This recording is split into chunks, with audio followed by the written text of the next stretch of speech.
Hello everyone, exercise 9.1 question number 13 देखते हैं। देखिए क्या, observe from the top of a 75 metre high light house from the sea level the angles of depression of two ships are 30 degree and 45 degree if one ship is exact behind the other on the same side of the light house, find the distance between the two ships.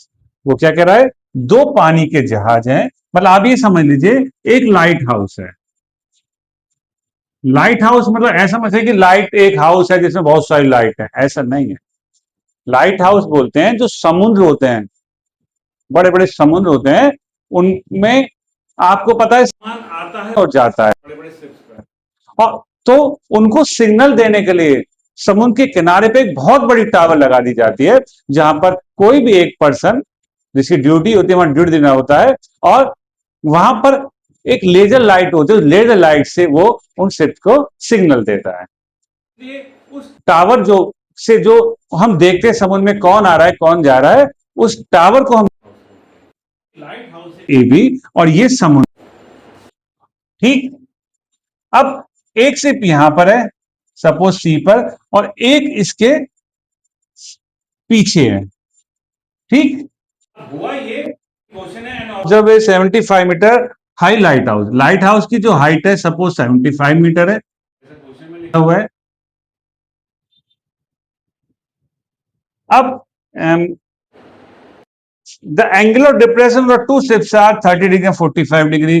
अब एक person ए point पर बैठा है, tower के top पर बैठा है, और ऊपर से ये समुद्र जो है, यहाँ पे एक शिप यहां खड़ा हुआ है, हम यहां से देखते हैं, ऊपर से देखते हैं, ध्यान रखिएगा, नीचे से नहीं, टावर के टॉप पर खड़े हुए हैं, हम यहां से जब देखते हैं डिप्रेशन बनता है 30 डिग्री।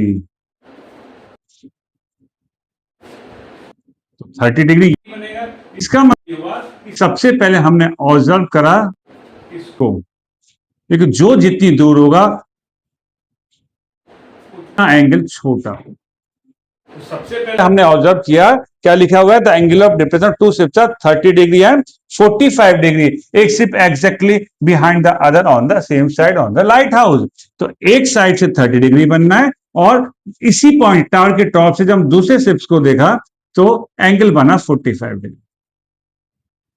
तो अगर ये इतना सा 30 डिग्री है तो ये भी 30 डिग्री, और जब हमारे सिर्फ सी पॉइंट को देख रहे हैं, यहां से यहां तक एंगल 45 है, तो ये 45 डिग्री होगा, because angle of depression equal to angle of elevation.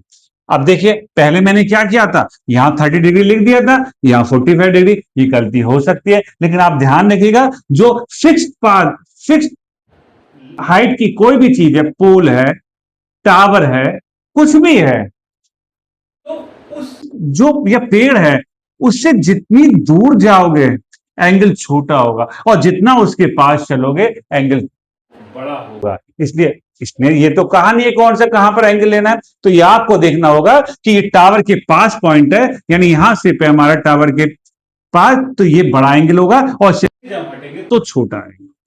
इस बात का ध्यान देगा, डिप्रेशन में एंगल को ऊपर दिखाना होता है, करना होता है ध्यान से। तो एक लाइन लिख दीजिएगा, we know that angle of depression equal to angle of elevation.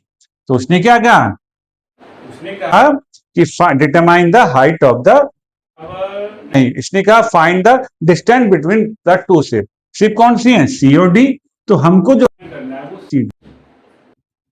जो शॉर्ट फॉर्म में जो लैंग्वेज आप लिखना चाहे क्वेश्चन पढ़ के आप लिख दीजिएगा, ठीक है, उसमें कोई प्रॉब्लम नहीं है, अपनी लैंग्वेज हो कम हो बट ठीक हो। तो सबसे पहले हम लेके चलते हैं, ए बी क्या है आपका, लाइट हाउस, ये पूरा समुद्र है, और ये सी और डी शिप की पोजीशन है। तो सबसे पहले हम लेते हैं A B C. A B C में क्या हमारे पास 45 डिग्री, तो यहां से लेते हैं 10 perpendicular upon base, 10 45 1, A B 75, B C को बी सी कर दीजिए क्रॉस मल्टीप्लाई, बीसी कितना आ गया, 75 मीटर आ गया, ठीक। अब लेते हैं ट्रायंगल एबीडी,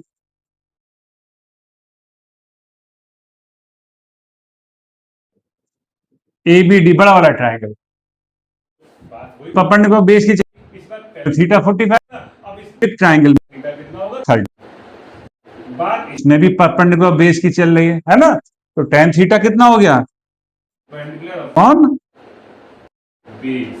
क्लियर, और tan 30/√3।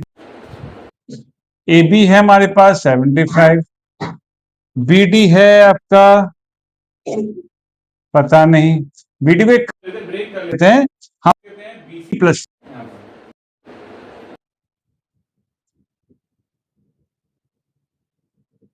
और अभी भी अपने फाइंड किया BC 75, तो यहां BC के प्लेस पर क्या लिख देते हैं 75, कर दीजिए क्रॉस मल्टीप्लाई, इसकी मल्टीप्लाई इसमें, इसकी मल्टीप्लाई इसमें, तो 75 plus C D equal to 75√3, C D 75 को राइट में ले जाते हैं, 75 कॉमन ले लेते हैं, and the distance between two ships equal to 75 into √3 minus 1, this is correct answer. ठीक है, तो एनसीईआरटी में यही आंसर आ रहा है, बट बोर्ड एग्जाम में थोड़ा सा और लिख लीजिएगा, रिस्क नहीं लेना चाहिए, √3 के प्लेस पे 1.732 लिखना, जो वैल्यू होती है 1.732, तो 1.732 माइनस 1 कितना गया 0.732, और 0.732 में 75 की मल्टीप्लाई करके तब आप एक दो लाइन और एक्स्ट्रा करते हैं। ठीक है, तो कहानी टावर और स्विफ्ट की चल रही थी, मे भी समझ में आ गया होगा। ओके, तो बहुत अच्छे से प्रैक्टिस कीजिएगा, कुछ भी प्रॉब्लम हो तो कमेंट बॉक्स में कमेंट कीजिएगा, तो करते रहिए प्रैक्टिस, बने रहिए हमारे साथ। Thank you.